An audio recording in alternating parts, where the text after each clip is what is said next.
Hey everybody, today is April 21st. I'm Mr. Sheridan. This is Earth Science. So glad that you all are here. I just wanted to touch base with you and walk through the instructions that we're adding to our summative project today. So first of all, let's go back to what we talked about yesterday. And I just want to give, so this would be in your assignment that was given on Monday. You needed to add to your summative presentation and add a slide or a section about using trees of some kind, whether that's a forest, whether it's timber, Christmas trees, a park, a high ropes course in a forest, I don't care, but somehow utilizing your land for forest or trees. The second thing would be utilizing your land somehow for mineral or petroleum, meaning some sort of a mine, or you're pumping oil or something like that. The third thing being renewable energy sources. I wanted to run through a really good example we found yesterday. This is Trent's. Did a really good job of giving the basics of where his land is. Had used some really good maps and gave us an idea of what that ground looks like. Then he did a nice job of talking about some ways that you could generate income from his land. Probably could have outlined the property line on a couple of these things, but a really nice job of summarizing. And he did that here, which works really well. Then did a nice job summarizing. He said exactly what his land is zoned and then what that allows you to do and what it does not allow you to do. Really nice job summarizing that. Then he went into these three areas that we talked about on Monday. That if he was going to turn this small piece of land into a timber farm, this is kind of what it would look like. He actually goes into the fact that they're using this plot of trees down here as a sugar bush already. They're making maple syrup production. That could already be a way to generate income from this piece of land. Then his land as a mine, what that would look like, that he would need to change the zoning laws in order to do that. And this is what it might look like. Super good example. And then using his land for renewable energy sources. So whether that means windmills or solar panels, super duper good job of doing that. The other thing I really like that Trent did is that he created this scoring system.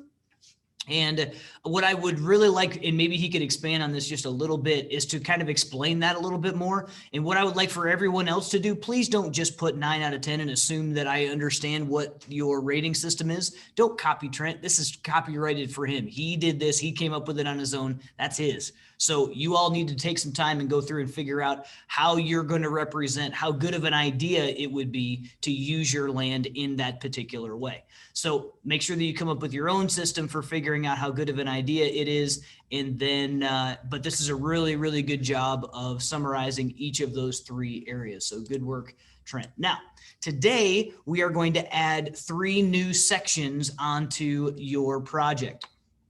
This is going to be due on Friday. So you're going to have the rest of the week. By the end of this week, you should have some maps and tell us where your land is. Then tell us about the zoning laws. That's kind of the introduction to your land as it is now. Then you're going to have 6 separate sections. And those could be on one slide or they could be on multiple slides, but you need 6 new sections. Okay, so today, the first thing I'd like you to focus on is if you were to develop that land. That's going to look different in different locations. If you've got a big piece of farmland in the middle of Iowa, probably putting a subdivision there might not be the best idea, but developing it could be. Maybe you're going to put an industrial complex there. Maybe you're going to put a giant grain elevator there. Maybe you're going to put somehow develop that land so that it is you would need to change the zoning laws probably in some way, shape, or form. Some of you might already be zoned residential or commercial, and that you could already develop that land. You just need to put that plan into place. The second section that we're adding today is that if you were going to use that land for agriculture, and specifically what I want you to do is talk about how you could either grow crops in a production sense or how you could raise livestock. So one of those things that could be on a large scale, it could be on a small scale. If you only have a piece of ground that is, 7-8 acres, then you might be talking about, doing some sort of a large vegetable garden. You could be You could raise livestock on that type of ground, but it would need to be specialized and you would have to bring feed in. So that would be something that you could focus on there, but somehow make your land agriculture. And then in the third one, I want you to explore what it would be like if you left either a part or the entire piece of land fallow, meaning just let it go. That it would grow up as grass or weeds or whatever that is, for the purpose of gaining income from that ground through government programs. There are a couple of them that we're going to look at, and I put links to them so that you could explore these a little bit here. The first one would be the Conservation Reserve Program. And I'm going to read through this, just kind of summarizes what that is. So the CRP is a land conservation program administered by the FSA. And I cannot remember for the life of me what the FSA stands for, but it's basically they provide a lot of loans and in income for farmers from the government. So they're basically paying people through the FSA in this CRP program. So they are in exchange for a yearly rental payment, meaning they're sending you a check every year. Farmers enrolled in the program agree to remove environmentally sensitive land from agricultural production and plant species that will improve environmental health and quality. Contracts for land enrolled in CRP are between 10 and 15 years in length. The long-term goal of the program is to reestablish valuable land cover to help improve water quality, prevent soil erosion, and reduce the loss of wildlife habitat.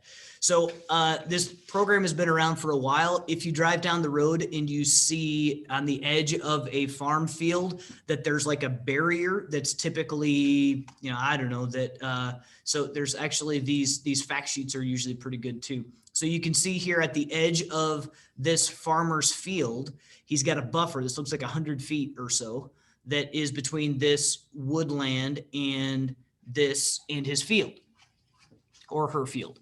So what the government is paying them to leave this land bare or just let it go to weeds or seed or whatever it is, so that it is a place for wildlife, that they can keep that there so that there's not as much erosion. You'll see a lot of these CRP programs along where farmers have large ditches to prevent the erosion of that topsoil. So they'll kill two birds with one stone. Number one, they'll keep their topsoil where it belongs. We saw the video of how when there's grass or plants growing of some kind, those roots hold the soil there. Well, farmers can use that to their advantage, and they can get paid for it if a certain percentage of that field is in this CRP program. So it's a way to generate income for farmers for leaving a part of their land bare. Another way that you could generate income from leaving your land, fallow or letting it just go is through this agricultural conservation easement program, which is basically paying you to leave your land alone, especially if you have some wetlands area on your ground. This might be an opportunity for you to do that. So you need to read through this a little bit. I don't need you to read every single detail, but you need to add some details about what it would look like for you to get paid through one of these programs. So that's the third thing that I want you to explore today is, number one, what it would look like if your land was developed. Number two, what it would look like as an agricultural piece of ground. Even if your ground is in town, what would that look like in making your land agricultural? And then third, is there a way to generate income from leaving your land natural or fallow? So that's what I'm looking for from you today. What I would really like is if you would please send me your slide decks. I'm happy to go through them. I'll give you some notes, just point you in the right direction to try to make sure that you are on the right track. So continue to add to your slide decks. Let me know if you have any questions, but as always, please send them to me so that I can give you some notes, send you in the right direction. Hope you're all having a great day, and I'll see you back here again tomorrow.